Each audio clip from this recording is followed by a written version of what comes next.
છીનવાયો કોળિયો, છીનવાઈ આશા.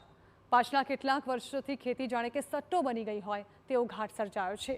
ચોમાસામાં ભારે વરસાદને પગલે જામનગર પંથકમાં ખેતી નિષ્ફળ ગઈ, તો હવે કમોસમી વરસાદને પગલે ખેડૂતોએ રાતા પાણીએ રોવાનો વારો આવ્યો.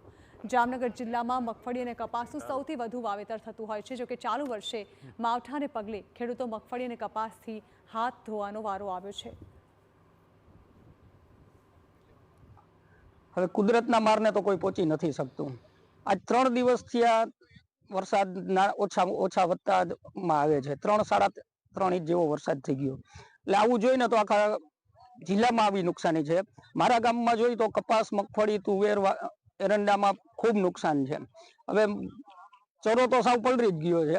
એટલે ઢોર ઢાખરને શું ખવડાવવું એ નક્કી નથી. અને વરસાદના માવઠાના હિસાબે કપાસમાં ભારે નુકસાન આવી. કપાસ સુકારો આવી ગયો છે ને કપાસ વરસાદના હિસાબે હાવ ખરી ગયો છે ને કપાસમાં વાયવાથી અત્યાર સુધીમાં 10 થી 15 હજારનો વીઘે ખર્ચો થયો. એના બદલે અત્યારે કપાસ 15 હજારનો નહીં થાય એમ. તો મોંઘાદાટ બિયારણો ખરીદીને ખેડૂતોએ ખેતીમાં લાભની આશા સેવી, પરંતુ આશા પર માવઠાએ પાણી ફેરવી નાખ્યું. ભારે વરસાદને પગલે મગફળીનો તૈયાર પાક કોવાઈ ગયો, જ્યારે કે કપાસમાં જીંડવા પણ બગડી જતા હવે ખેડૂતોની સર્વસ્વ ગુમાવવાનો વારો આવ્યો છે.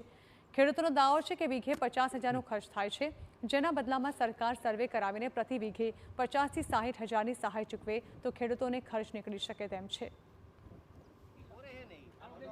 અમારે ડીઝલના પૈસા ટ્રેક્ટરના ક્યાંથી કાઢવા, દવાના ક્યાંથી કાઢવાના, બધી વસ્તુ ક્યાંથી કાઢવાની, મજૂરીના ક્યાંથી આપવાના.